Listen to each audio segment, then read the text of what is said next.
Hello students, नमस्कार। आज की इस वीडियो में हम क्लास 11 के फिजिक्स सब्जेक्ट का एक बहुत ही इंटरेस्टिंग टॉपिक डिस्कस करने वाले हैं, जो कि है ग्रेविटेशन। हालांकि अक्सर बच्चों को इस टॉपिक को अच्छी तरह से समझने में काफी मुश्किल होती है, क्योंकि इससे रिलेटेड कई सारे जो कॉन्सेप्ट्स हैं और थ्योरीज हैं वो बहुत ही ज्यादा कंफ्यूजिंग हैं। लेकिन यकीन मानिए, यदि आपने इस वीडियो को और ग्रेविटेशन के इस पूरे सीरीज को बिल्कुल ध्यान से और पूरा देख लिया, तो इस टॉपिक से रिलेटेड आपके जितने भी कंफ्यूजन है वो पूरी तरह से क्लियर हो जाएंगे। आज की इस वीडियो में हम समझेंगे कि न्यूटोनियन मैकेनिक्स के अंतर्गत ग्रेविटेशन आखिर होता क्या है, और साथ ही हम जोहानस केपलर के द्वारा दिए गए 3 लॉज ऑफ प्लैनेटरी मोशन को भी पूरी डिटेल में डिस्कस करेंगे। सबसे पहले यदि हम ग्रेविटेशन की बात करें तो अक्सर इससे रिलेटेड 3 टर्म्स हमें देखने को मिलते हैं। पहला ग्रेविटेशन खुद है, दूसरा है ग्रेविटेशनल फोर्स और तीसरा है ग्रेविटी। अब इन तीनों में क्या डिफरेंस है, आइए इसे समझते हैं। ग्रेविटेशन यानी जो पहला टर्म है, दरअसल ये किसी भी ऑब्जेक्ट जिसमें कुछ सर्टेन मास हो उसकी एक प्रॉपर्टी होती है। कोई भी ऑब्जेक्ट अगर एग्जिस्ट करता है तो उसका कुछ सर्टेन मास होगा ही होगा, चाहे वो कितना छोटा ही ऑब्जेक्ट जैसे इलेक्ट्रॉन या न्यूट्रॉन्स जैसे सब एटॉमिक पार्टिकल्स ही क्यों ना हो, या बड़े से बड़ा मैसिव सेलेस्टियल ऑब्जेक्ट जैसे अर्थ, स्टार्स, सन, सैटेलाइट्स ही क्यों ना हो। सभी जो है उनमें ये प्रॉपर्टी मौजूद है, जिस प्रॉपर्टी की वजह से हर एक ऑब्जेक्ट यूनिवर्स में मौजूद हर दूसरे ऑब्जेक्ट को अपनी ओर अट्रैक्ट करता है। अब जाहिर सी बात है कि ये अट्रैक्शन एक तरह का फोर्स होता है, तो इस फोर्स को ही हम ग्रेविटेशनल फोर्स बोलते हैं। ग्रेविटेशनल फोर्स बाकी सभी फंडामेंटल फोर्सेस से अलग केवल और केवल अट्रैक्टिव नेचर का होता है। दूसरे fundamental forces attractive as well as repulsive दोनों नेचर के होते हैं। और तीसरी चीज है ग्रेविटी। ग्रेविटी को हम ग्रेविटेशनल फोर्स का ही एक स्पेशल केस मान सकते हैं, जिसमें एक ऑब्जेक्ट काफी ह्यूज, काफी मैसिव, काफी बड़ा हो और दूसरा ऑब्जेक्ट जो है वो काफी छोटा हो। ग्रेविटेशनल फोर्स जब भी लगता है तो उसमें 2 ऑब्जेक्ट्स इन्वॉल्व होते हैं। तो यदि एक पहला ऑब्जेक्ट जो है वो काफी मैसिव या काफी बड़ा हो या काफी ह्यूज हो, जैसे कोई प्लेनेट, और दूसरा ऑब्जेक्ट जो है हमारे आपके तरह या कोई डे टू डे लाइफ में यूज किया जाने वाला ऑब्जेक्ट हो, जो कि उस पहले ऑब्जेक्ट यानी प्लेनेट, सन या स्टार्स या सैटेलाइट्स की तुलना में काफी छोटा हो, तो इस केस में उस छोटे ऑब्जेक्ट पर उस बड़े ऑब्जेक्ट के द्वारा जो फोर्स ऑफ ग्रेविटेशन लगाया जाएगा उसे ही हम कहेंगे gravity of that bigger object. जैसे अभी फिलहाल हमारे पर या आप पर, क्योंकि हम अर्थ पे मौजूद हैं, तो इसी वजह से ग्रेविटी जो है हमारे पर अर्थ की एक्ट कर रही है, यानी हम अर्थ के ग्रेविटेशनल फोर्स, जिसे हम अर्थ की ग्रेविटी बोल रहे हैं, उसकी वजह से उसकी ओर अट्रैक्टेड हैं। हालांकि न्यूटोनियन मैकेनिक्स या क्लासिकल मैकेनिक्स के अंतर्गत ग्रेविटेशन किसी ऑब्जेक्ट की एक प्रॉपर्टी होती है जिसका कुछ सर्टेन मास हो। लेकिन दूसरी ओर 20वीं सदी की शुरुआत में आइंस्टाइन ने general theory of relativity propose की थी, जिसमें उन्होंने ग्रेविटेशन को स्पेस टाइम की एक प्रॉपर्टी बताई थी। यानी ग्रेविटेशन किसी ऑब्जेक्ट की प्रॉपर्टी नहीं है और ना ही कोई फोर्स है, बल्कि वो स्पेस टाइम का एक कर्वेचर है, और इसी कर्वेचर की वजह से सभी ऑब्जेक्ट्स एक दूसरे को अपनी ओर अट्रैक्ट करते हैं। हालांकि फिलहाल हम ग्रेविटेशन का जो क्लासिकल मैकेनिक्स या न्यूटोनियन मैकेनिक्स का कॉन्सेप्ट है उसके साथ स्टिक रहेंगे, क्योंकि आइंस्टाइन की जनरल थ्योरी ऑफ रिलेटिविटी को समझने के लिए हाई लेवल की फिजिक्स की जरूरत है। ग्रेविटेशन के बारे में आज से हजारों साल पहले ancient Indian and ancient Greek philosophers ने काफी कुछ बताया था, और उन्होंने ये कहा था कि पूरे ब्रह्मांड, पूरे यूनिवर्स में मौजूद हर ऑब्जेक्ट हर दूसरे ऑब्जेक्ट को अपनी ओर अट्रैक्ट करती है। हालांकि उन्होंने इसका कोई सटीक मॉडल या कोई मैथमेटिकल फॉर्मूला के जरिए ग्रेविटेशन के असली नेचर को कभी भी रिप्रेजेंट नहीं किया। लेकिन दुनिया के कई धर्मों के धार्मिक ग्रंथों में आज भी हमें ग्रेविटेशन का जिक्र मिलता है, और ग्रेविटेशन के इस कंसेप्ट को जियोसेंट्रिक मॉडल कहा जाता है। जियो जो शब्द है उसका मतलब होता है अर्थ, सेंट्रिक मतलब सेंटर में मौजूद होने। यानी इस मॉडल के अनुसार हमारा अर्थ पूरे ब्रह्मांड के बिल्कुल केंद्र में मौजूद है, और बाकी सभी ऑब्जेक्ट्स हमारे अर्थ के चारों ओर रिवॉल्व कर रहे हैं, इसका चक्कर लगा रहे हैं। हालांकि मॉडर्न टाइम्स में टेक्नोलॉजी के डेवलप होने और कई एस्ट्रोनॉमर्स के द्वारा नाइट स्काई को टेलीस्कोप की मदद से ऑब्जर्व करने पर यह पता चला कि यह जियोसेंट्रिक मॉडल असल में गलत है। और सबसे पहली बार 16वीं सेंचुरी में निकोलस कोपरनिकस ने हीलियोसेंट्रिक मॉडल पेश किया, जिसके अनुसार हमारा अर्थ एक सोलर सिस्टम का हिस्सा है, और उस सोलर सिस्टम के केंद्र में यानी सेंटर में एक स्टार जो कि सन है वो मौजूद है, और सभी प्लैनेट्स इस सन के चारों तरफ चक्कर लगा रहे हैं। और पूरे ब्रह्मांड में ऐसे अनगिनतों तारे मौजूद हैं जिनके अपने अपने इंडिविजुअल सोलर सिस्टम्स हैं। हालांकि इस थ्योरी को प्रपोज करने के बाद निकोलस कोपरनिकस को जिंदगी भर के लिए उनके घर में ही नजरबंद कर दिया गया था, क्योंकि उन्होंने अपने इस थ्योरी के जरिए उस समय के जो लोग थे उनके धार्मिक मान्यताओं को ठेस पहुंचाई थी, और उस वक्त मौजूद जो धर्म गुरु थे वे इस नए मॉडल को स्वीकार नहीं कर पाए क्योंकि इससे उनकी धार्मिक आस्था को ठेस पहुंची थी। हालांकि आज के समय में हमारे पास कई सारे पावरफुल टेलीस्कोप्स हैं जो इस बात को प्रैक्टिकली और एक्सपेरिमेंटली भी वेरीफाई करते हैं कि हमारा जो प्लेनेट यानी अर्थ है वो असलियत में एक स्टार यानी सन के चारों तरफ चक्कर लगा रहा है, जो कि एक सोलर सिस्टम का हिस्सा है। साथ ही निकोलस कोपरनिकस के ही समय उनके जस्ट बाद एक काफी फेमस एस्ट्रोनॉमर गैलीलियो गैलीली ने भी इसको अपने टेलीस्कोप के मदद से ऑब्जर्व करके एक्सपेरिमेंटली वेरीफाई कर दिया। 16वीं शताब्दी के सेकेंड हाफ में, दैट इज बिटवीन 1546 टू 1601, एक और फेमस एस्ट्रोनॉमर जिनका नाम था टाइको ब्राहे, उन्होंने इन वर्षों के दौरान अपने टेलीस्कोप के मदद से सभी प्लैनेट्स जो हमारे सोलर सिस्टम में मौजूद हैं उन्हें ऑब्जर्व किया और काफी सारा डेटा कलेक्ट किया। उन्होंने प्लैनेट्स के मूवमेंट को ऑब्जर्व करके उनकी सन से और अर्थ से दूरी और उनका टाइम पीरियड ऑफ रिवॉल्यूशन जैसे कई सारे इंफॉर्मेशन को रिकॉर्ड करके एक huge set of data collect किया। बाद में उनके ही एक स्टूडेंट जोहानस केपलर ने इन सभी डेटा को कंपाइल और एनालाइज करके प्लैनेट्स के सन के चारों तरफ मूवमेंट से रिलेटेड 3 लॉज दिए, जिन्हें आज Kepler's laws of planetary motion के नाम से जाना जाता है। आइए अब पूरे डिटेल में ये जानते हैं कि केपलर के द्वारा दिए गए ये 3 लॉज ऑफ प्लैनेटरी मोशन आखिर हैं क्या। केपलर के तीनों लॉज को समझने के लिए हमें एक 2 डायमेंशनल ज्योमेट्रिकल शेप को पहले जानना काफी जरूरी है, जिसे इलिप्स कहा जाता है। इलिप्स एक कोनिक सेक्शन है जो हमें तब ऑब्टेन होता है जब हम किसी कोन को एक सर्टेन एंगल पर एक ओर से दूसरी ओर कट करते हैं। इलिप्स कैसे फॉर्म होता है इसे समझने से पहले हम आइए ये समझते हैं कि एक सर्कल कैसे फॉर्म होता है। तो हम जानते हैं कि सर्कल एक ऐसा 2 डायमेंशनल ज्योमेट्रिकल शेप है जिसमें एक फिक्स पॉइंट से एक सेट ऑफ पॉइंट्स की दूरी हमेशा कांस्टेंट होती है। उस फिक्स पॉइंट को हम सेंटर ऑफ द सर्कल बोलते हैं और वो फिक्स डिस्टेंस जो है उसे हम रेडियस ऑफ द सर्कल बोलते हैं, और इन दोनों के मदद से जो सेट ऑफ पॉइंट्स बनता है उसे ही हम सर्कल बोलते हैं। अब इमेजिन करिए कि एक फिक्स पॉइंट ना होकर हमारे पास 2 फिक्स पॉइंट्स हैं, और मान लीजिए किसी प्लेन पेपर पर उन दोनों फिक्स पॉइंट्स को रिप्रेजेंट करने के लिए आपने 2 पिन्स अटैच कर दिए। अब उन दोनों फिक्स पॉइंट्स के साथ एक लूज थ्रेड को हम टाई कर देते हैं और उसे स्ट्रेच करके हम चारों तरफ उसे घुमाते हैं। तो इस तरह से जो ज्योमेट्रिकल शेप हमें ऑब्टेन होगा उसे ही कहा जाता है इलिप्स, यानी एक ऐसा 2 डायमेंशनल ज्योमेट्रिकल शेप जिसमें 2 फिक्स पॉइंट से एक सेट ऑफ पॉइंट्स के डिस्टेंसेस का सम जो है वो हमेशा कांस्टेंट रहता है। चूंकि हमारे एक्सपेरिमेंट के केस में जो थ्रेड था उसकी टोटल लेंथ जो है वो फिक्स थी, उन अलग अलग फिक्स पॉइंट्स की जो इंडिविजुअल अलग अलग दूरियां होंगी उस सेट ऑफ पॉइंट से वो तो डिफर करेंगी, वो तो वेरी करेंगी, लेकिन उन दोनों के डिस्टेंसेस का जो सम होगा वो हमेशा कांस्टेंट रहेगा। हमारे एक्सपेरिमेंट में जो हमने धागा अटैच किया था या टाई किया था उन दोनों फिक्स पॉइंट से, उस धागे की कुल लंबाई जो है वो कांस्टेंट थी, और यही कुल लंबाई जो है वो उन दोनों डिस्टेंसेस के सम को जो है रिप्रेजेंट कर रही है। तो यदि हम मान लेते हैं कि उन दोनों फिक्स पॉइंट्स को हम ए और बी कह रहे हैं और इलिप्स जो सेट ऑफ पॉइंट से बना है उस पे एक पॉइंट हम मान रहे हैं P, then AP plus PB this distance will remain constant. यानी अगर किसी दूसरे पॉइंट से भी अगर हम दूरी ले लेते हैं, जैसे मान लेते हैं कोई एक पॉइंट यहां है जो कि है Q, then the sum of these first 2 distances will be equal to AQ plus QB।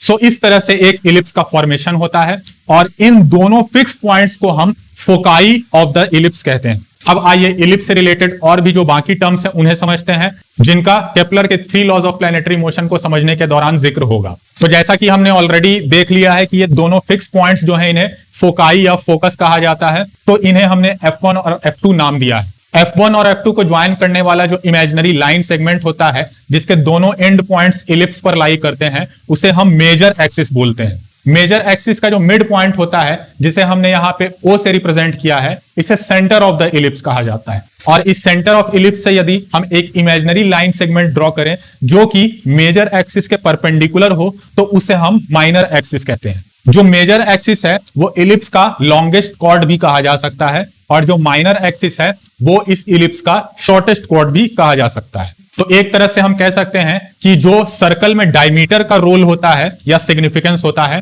ठीक वही रोल या सिग्निफिकेंस इलिप्स में मेजर एक्सिस का होता है।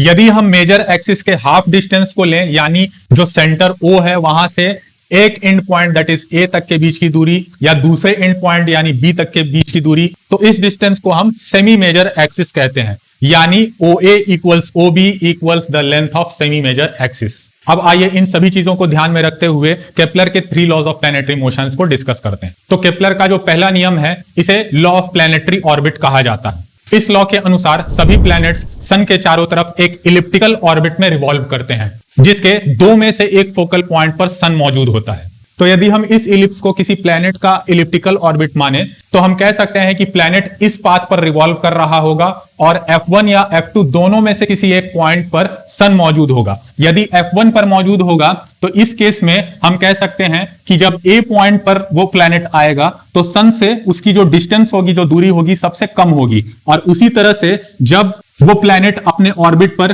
B पॉइंट पर पहुंचेगा तब उसकी दूरी F1 से यानी सन से सबसे ज्यादा दूर होगी। तो इस तरह से हम कह सकते हैं कि कोई भी जो प्लैनेट होता है उसका जो अपने ऑर्बिट में सन से डिस्टेंस है वो भी वेरी करते रहता है, और एक पॉइंट पर आकर वो डिस्टेंस मिनिमम हो जाता है और एक पॉइंट पर जाकर वो मैक्सिमम हो जाता है। किसी भी प्लैनेट की अपने ऑर्बिट में सन से जो मिनिमम डिस्टेंस होती है उसे पेरिहीलियन कहा जाता है, और उस प्लैनेट की अपने ऑर्बिट में सन से जो मैक्सिमम डिस्टेंस होती है उसे एफिलियन कहा जाता है। इस केस में AF1 जो है इसे हम पेरिहीलियन कह सकते हैं और BF1 जो है इसे हम एफिलियन कह सकते हैं। यदि हम अपने खुद के प्लैनेट अर्थ की बात करें तो पेरिहीलियन का जो सिचुएशन होता है वो 3 जनवरी को हर साल आता है, और उसी तरह से एफिलियन का सिचुएशन बनता है वो 6 महीने बाद 4 जुलाई को आता है। पेरिहीलियन यानी 3 जनवरी के दिन हमारे अर्थ की जो सन से दूरी होती है वो मिनिमम होती है, जो कि लगभग 147 मिलियन किलोमीटर्स या 14 करोड़ 70 लाख किलोमीटर्स होती है। वहीं एफिलियन के सिचुएशन में यानी 4 जुलाई के दिन हमारे अर्थ की जो सन से डिस्टेंस होती है वो मैक्सिमम होती है, जो कि 152 मिलियन किलोमीटर्स या 15 करोड़ 20 लाख किलोमीटर्स होती है। और यदि हम अपने अर्थ के केस में इन दोनों डिस्टेंसेस के बीच का अगर डिफरेंस देखें वो 5.1 मिलियन किलोमीटर्स या 51 लाख किलोमीटर्स है। हालांकि ये डिस्टेंस सुनने में तो काफी बड़ा लगता है, लेकिन यदि इसे अर्थ और सन के बीच का जो डिस्टेंस है उससे तुलना किया जाए तो उसकी तुलना में ये काफी ही कम है। और यदि परसेंटेज वेरिएशन की बात की जाए तो ये लगभग 3.4% है, यानी अर्थ का सन से जो मैक्सिमम और मिनिमम डिस्टेंस है उसके बीच में बस 3.4% का ही वेरिएशन आता है। पेरिहीलियन यानी मिनिमम डिस्टेंस और एफिलियन यानी मैक्सिमम डिस्टेंस का जो एवरेज या मीन होता है उसे ही किसी प्लैनेट का एवरेज या मीन डिस्टेंस फ्रॉम सन कहा जाता है। और इसी आधार पे हमारा अर्थ जो है उसका सन से जो मीन डिस्टेंस है वो लगभग 14 करोड़ 96 लाख किलोमीटर या फिर 149.6 मिलियन किलोमीटर के आसपास है। पेरिहीलियन और एफिलियन शब्द 3 एंशिएंट ग्रीक टर्म से बने हैं, पेरी, एपो और हीलियस। पेरी का मतलब होता है क्लोज, एपो का मतलब होता है फार और हीलियोस का मतलब होता है सन। तो इसी वजह से पेरिहीलियन का मतलब सन से मिनिमम दूरी और एफिलियन का मतलब सन से मैक्सिमम दूरी। हालांकि अधिकतर प्लैनेट्स के केस में ये डिस्टेंसेस में जो वेरिएशन है ये काफी नेग्लिजिबल होता है as compare to the total distance और total orbit of the planet. और ऐसा इसीलिए होता है कि अधिकतर प्लैनेट्स के केस में ये दोनों जो फोकल पॉइंट्स हैं वो लगभग सेंटर के पास होते हैं, यानी एक दूसरे के काफी करीब होते हैं। तो इस वजह से हम कंसीडर कर सकते हैं कि सन जो है वो लगभग इस एलिप्टिकल ऑर्बिट के सेंटर में मौजूद होता है, और ये पूरा का पूरा एलिप्टिकल ऑर्बिट जो है उसे भी लगभग एक सर्कुलर ऑर्बिट माना जा सकता है। और इसी एजम्पशन के आधार पर न्यूटन ने इस लॉ का यूज करके अपना ग्रेविटेशनल लॉ को फॉर्मुलेट किया था। यानी एक सर्कल जो है उसे भी एक एलिप्स माना जा सकता है जब F1 और F2 ये दोनों आपस में भी और इस सेंटर के साथ भी कोइंसाइड कर रहे हो, यानी ये तीनों पॉइंट्स जब आपस में कोइंसाइड कर जाते हैं तो ही ये एलिप्स जो है एक सर्कल बन जाता है। हालांकि कई सारे जो दूसरे ऑब्जेक्ट्स हमारे सोलर सिस्टम में मौजूद हैं जैसे प्लूटो और बाकी सारे ड्वार्फ प्लैनेट्स और इसके अलावा कॉमेट्स वगैरह, उनका जो ऑर्बिट होता है वो हमें देखने से ही पता चलेगा कि काफी हाईली एलिप्टिकल ऑर्बिट होता है। उदाहरण के तौर पर जो प्लूटो का ऑर्बिट है वो इतना ज्यादा हाईली एलिप्टिकल है कि कुछ समय के लिए वो अपने ऑर्बिट में सन से नेपच्यून की तुलना में भी ज्यादा पास आ जाता है। केपलर का दूसरा नियम है लॉ ऑफ प्लैनेटरी एरिया। इस लॉ के अनुसार जब कोई भी प्लैनेट सन के चारों तरफ अपने एलिप्टिकल ऑर्बिट में मूव करता है तो किसी गिवन टाइम इंटरवल में उसके द्वारा सन के चारों तरफ स्वाइप की गई एरिया हमेशा कांस्टेंट रहती है। उदाहरण के तौर पर यदि हम किसी भी प्लैनेट के ऑर्बिट में 3 सिचुएशंस कंसीडर करते हैं जिनमें पहले सिचुएशन में वो सन के सबसे ज्यादा करीब है, उसके बाद सेकंड सिचुएशन में फर्स्ट सिचुएशन के कंपैरेटिवली वो थोड़ा ज्यादा दूर है, और थर्ड सिचुएशन में वो अपने ऑर्बिट में सन से सबसे ज्यादा दूर है। तो अगर तीनों सिचुएशंस में टाइम इंटरवल यानी डेल्टा टी सेम है तो तीनों सिचुएशंस में जो एरिया स्वाइप किए जाएंगे वो भी सेम होंगे। पहले केस में यदि हम मान लेते हैं कि उसकी वेलोसिटी v1 है और उसके द्वारा जो स्वाइप किया गया एरिया वो a1 है और टाइम इंटरवल डेल्टा टी है, सेकंड सिचुएशन में उसके द्वारा जो स्वाइप किया गया एरिया है वो a2 है, time interval same that is delta T and its speed is v2, and third situation में उसकी वेलोसिटी या स्पीड जो है वो v3 है। तो v3 स्पीड के साथ अगर वो a3 एरिया कवर कर रहा है उतने ही टाइम इंटरवल डेल्टा टी में, तो इन तीनों सिचुएशंस में जो एरियाज होंगे दैट इज a1, a2 और a3 ये तीनों आपस में बराबर होंगे। अब एक इंपॉर्टेंट चीज जो यहां पे हमको ऑब्जर्व करने को मिल रही है वो ये है कि इस प्लेनेट का अपने ऑर्बिट में जो अलग अलग सिचुएशंस में वेलोसिटीज हैं या स्पीड्स हैं वो वेरी कर रहे हैं। जब ये प्लेनेट सन से सबसे ज्यादा करीब होता है तो सबसे ज्यादा ग्रेविटेशनल पुल इस पे लगता है और इस वजह से इसकी वेलोसिटी या स्पीड मैक्सिमम होती है। सेकंड सिचुएशन में ये सन से थोड़ा सा दूर चला गया है as compare to the first situation, तो इस वजह से इस पे ग्रेविटेशनल पुल जो है सन का वो थोड़ा कम गया है, इसकी वजह से इसकी स्पीड जो है वो भी घट गई है। और थर्ड सिचुएशन में वो अपने ऑर्बिट में सन से सबसे ज्यादा दूर है और इस वजह से इसकी स्पीड जो है अपने ऑर्बिट में वो भी मिनिमम हो चुकी है। अब स्पीड में वेरिएशन होने की वजह से ये अपने ऑर्बिट में जो डिस्टेंस कवर कर पा रहा है वो भी वेरी कर रहे हैं, क्योंकि टाइम इंटरवल सेम है। तो सेम टाइम इंटरवल में स्पीड मैक्सिमम होने की वजह से पहले सिचुएशन में डिस्टेंस कवर किया गया है वो सबसे ज्यादा है यानी मैक्सिमम है। सेकंड सिचुएशन में स्पीड फर्स्ट के कंपैरिजन में कम है, तो इसी वजह से इस केस में सेम टाइम इंटरवल में डिस्टेंस जो है वो भी कम कवर किया गया है। और थर्ड सिचुएशन में चूंकि वो सन से सबसे ज्यादा दूर है और उसकी वेलोसिटी सबसे कम है तो सेम टाइम इंटरवल में उसके द्वारा जो डिस्टेंस तय किया गया है वो भी सबसे कम है। लेकिन जो पहले सिचुएशन में उसकी दूरी है सन से वो मिनिमम है। सेकंड सिचुएशन में फर्स्ट सिचुएशन के कंपैरिजन में दूरी जो सन से है वो ज्यादा है और थर्ड सिचुएशन में जो दूरी है सन से वो मैक्सिमम है। यानी ये दोनों डिस्टेंसेस पर जो इंपैक्ट है वो जस्ट ऑपोजिट है। और ये दोनों डिस्टेंसेस यानी distance covered by the planet in its orbit and its distance from the sun, ये दोनों डिस्टेंसेस अपने आप को इस तरह से घटा या बढ़ा रहे हैं कि तीनों सिचुएशंस में जो टोटल एरिया है वो हमेशा कांस्टेंट रह रहा है। इसे हम एक सिंपल से ट्रायंगल के एग्जांपल से भी समझ सकते हैं। उदाहरण के तौर पर मान लेते हैं हमारे पास दो ट्रायंगल्स हैं। एक ट्रायंगल जो है उसकी जो हाइट है वो मान लेते हैं 4 सेंटीमीटर है और उसका जो बेस है वो 5 सेंटीमीटर है। एक दूसरा ट्रायंगल है जिसकी हाइट 2 सेंटीमीटर है और उसका बेस जो है ये 10 सेंटीमीटर है। अब इन दोनों सिचुएशंस में इन दोनों ट्रायंगल्स का जब हम एरिया कैलकुलेट करेंगे तो वो सेम आएगा, half into base into height. इस केस में भी 10 सेंटीमीटर स्क्वायर आएगा और इस केस में भी 10 सेंटीमीटर स्क्वायर ही आएगा। हम यहां पे देख सकते हैं कि दोनों के जो डायमेंशंस हैं हाइट एंड बेस वो अलग अलग हैं, लेकिन ये दोनों डायमेंशंस अपने आप को इस तरह से एडजस्ट कर रहे हैं कि दोनों सिचुएशंस में एरिया सेम है। यही सेम सिचुएशन प्लैनेटरी मोशन के केस में भी होती है। दैट इज इस केस में जो डिस्टेंस सन से है और distance covered by the planet in its orbit ये दोनों आपस में वेरी करते हैं और इस तरह से एडजस्ट होते हैं कि एरिया जो है वो कांस्टेंट रहता है। केपलर के इस दूसरे नियम यानी लॉ ऑफ कांस्टेंट एरिया को हम एक कॉन्सेप्ट को डिराइव करके भी एक्सप्लेन कर सकते हैं और यह कॉन्सेप्ट है areal velocity. Areal velocity is defined as the rate of change in area with respect to time, that is delta A upon delta T या डिफरेंशियल फॉर्म में D A upon D T.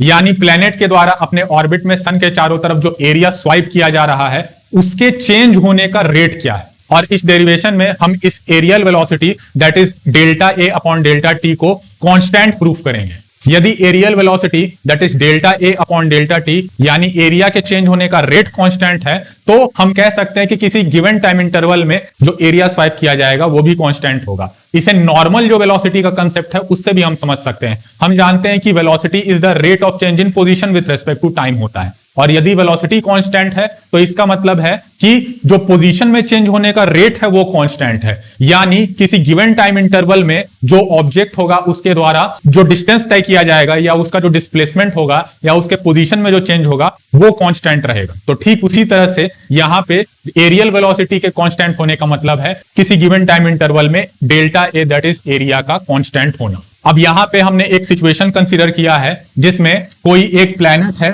जो कि अपने orbit में delta A area swipe कर रहा है, और इस केस में जो उसके दो पोजीशंस हैं उनके द्वारा सन के साथ जो एंगल बनाया गया है उसे हम डेल्टा थीटा मान रहे हैं, और उसकी जो दूरी है इस सिचुएशन में सन से वो हम स्मॉल आर कंसीडर कर रहे हैं, और उसके ऊपर जो सन के द्वारा ग्रेविटेशनल फोर्स लगाया जा रहा है उसे हम एफ मान रहे हैं। अब यदि इसे अप्रोक्सीमेटली हम सर्कल कंसीडर कर लें तो यहां पे ये जो आर्क है इस आर्क का लेंथ जो है ये हम कैलकुलेट कर सकते हैं। हम जानते हैं कि डेल्टा थीटा या सिंपली एंगल जो होता है वो रेडियंस में it is the ratio of length of arc divided by the radius of circle. तो यहां से हम कह सकते हैं लेंथ ऑफ आर्क जो होगा वो रेडियस मल्टीप्लाइड बाय एंगल होगा। तो इसी वजह से ये डिस्टेंस जो है यानी लेंथ ऑफ आर्क इस केस में जो है वो R multiplied by delta theta हो जाएगा। अब यहां पे ये जो एंगल है ये काफी छोटा है और इस वजह से हम इस सेक्टर को अप्रोक्सीमेटली एक ट्रायंगल कंसीडर कर सकते हैं, और यदि किसी भी ट्रायंगल के दो साइड्स हमें दिए हुए हो और उन दोनों साइड्स के बीच का जो कंटेनिंग एंगल है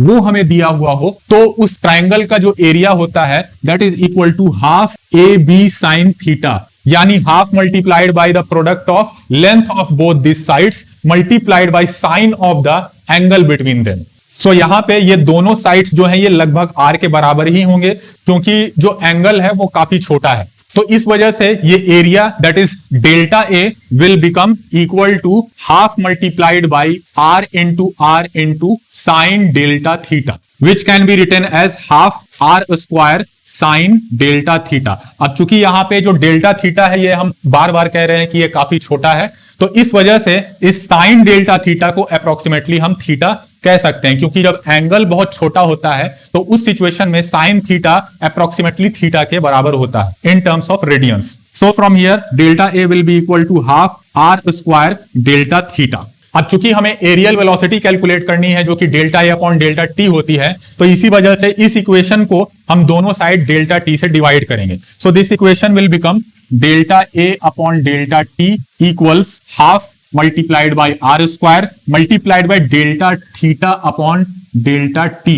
अब delta theta upon delta T जो है इसे ही हम एंगुलर वेलोसिटी कहते हैं जिसे ओमेगा से रिप्रेजेंट किया जाता है। So this equation will become delta A upon delta T equals half R square omega, और जब इस इक्वेशन को हम डिफरेंशियल फॉर्म में लिखेंगे then it will become D A upon D T equals half R square omega. Now we also know that the angular momentum that is capital L is equal to mr square omega. So यहां से हम कह सकते हैं कि r square omega जो है it will be equal to L by m, और r स्क्वायर ओमेगा की ये जो वैल्यू है इसे इस इक्वेशन में पुट करने पर ये कन्वर्ट हो जाएगा dA upon dt equals L upon 2m।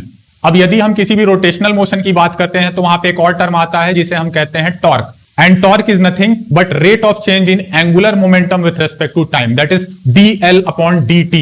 So tau that is torque is equal to dl upon dt, और हम ये भी जानते हैं that is tau is the cross product of r that is radial vector multiplied by force applied, और इस r multiplied by f का जो मैग्नीट्यूड होता है that is equal to the product of magnitude of r and f multiplied by sine theta, जहां पे sine theta में theta जो एंगल होता है वो इन दोनों वेक्टर्स के बीच का एंगल होता है। अब यहां पे अगर हम देखें तो फोर्स जो लग रहा है वो ग्रेविटेशनल फोर्स है, और ग्रेविटेशनल फोर्स हमेशा टुवर्ड्स द सेंटर लगता है, यानी सन जो है उस प्लेनेट को अपनी ओर खींच रहा है। लेकिन जो रेडियल वेक्टर है अगर हम उसकी बात करें तो रेडियल वेक्टर जो है वो आउटवर्ड होता है हमेशा। तो इस वजह से हम कह सकते हैं कि ये दोनों वेक्टर्स जो हैं एक दूसरे के ऑपोजिट हैं, और इस वजह से दोनों के बीच का जो एंगल है दैट इज थीटा वो 180 डिग्री है, और हम जानते हैं कि साइन 180 डिग्री या साइन 2n पाई की जो वैल्यू होती है इन जनरल वो हमेशा 0 होती है। तो यहां पे ये जो टॉर्क है